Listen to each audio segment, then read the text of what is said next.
2021 is Tempe's Sesquicentennial, or 150th birthday, and businesses around the city are finding ways to celebrate.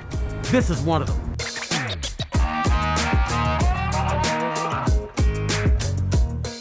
We're here at Adventurous Stills, a Tempe-based distillery that makes all of its spirits with locally sourced ingredients.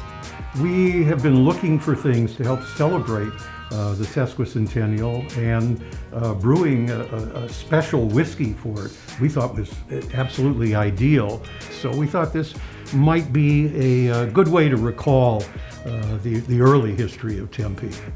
So last year we were informed that the Sesquicentennial of Tempe was in 2021.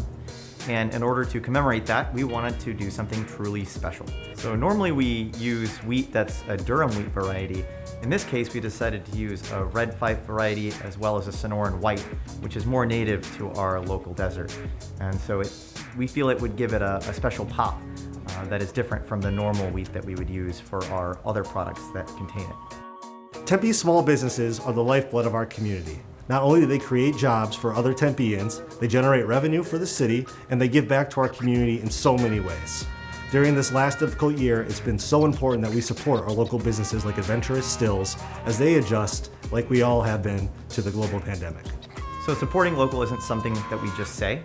We put our blood, sweat, and tears into this because we love the art and craft of making high-quality spirits.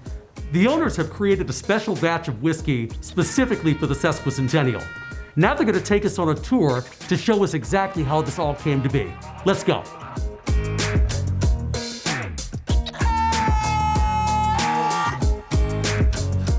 So I'm here with Kelly Laddig.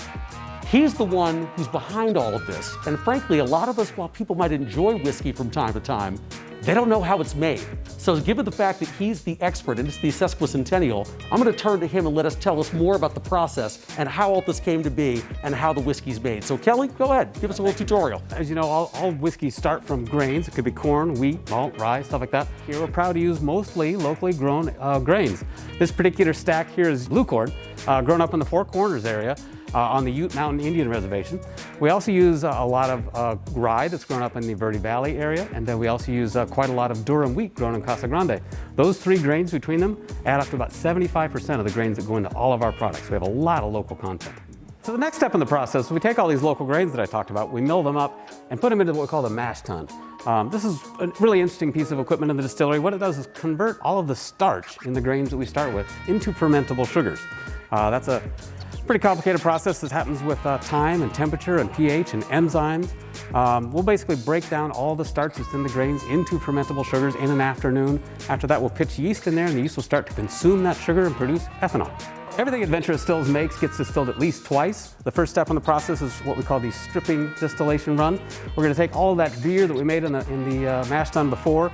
We're going to do an initial stripping distillation just to reduce the volume. We've got about 450 gallons of beer at about 10% alcohol. We're going to distill that down to about 100 gallons at about 75 proof for about 35% alcohol.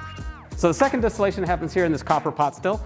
The second distillation is where we make the heads, hearts, and tails cut. We only end up taking about half of the spirit that we make. Half of it is what we call the hearts. It's the best part of the product. That's what ends up in casks or in bottles if we're doing an unaged product. After we finish the spirit distillation, the hearts component of the spirit goes into these casks. These are mostly 15-gallon casks. We use 15s, 20s, 30-gallon casks, and up at the top here we've got some 53-gallon casks. From a variety of different sources, different casks lend different flavors to the end spirit. Anyway, they sit up here for in the neighborhood of 2 years before they're ready to drink. During that time, they're going to pick up flavors from the wood.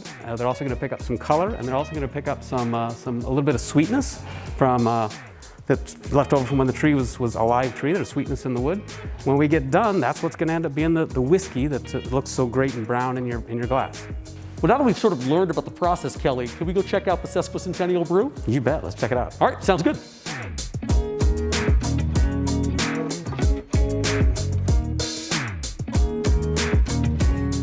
Thank you to Chase and Kelly of Adventurous Stills for your hospitality and inviting us down here this evening.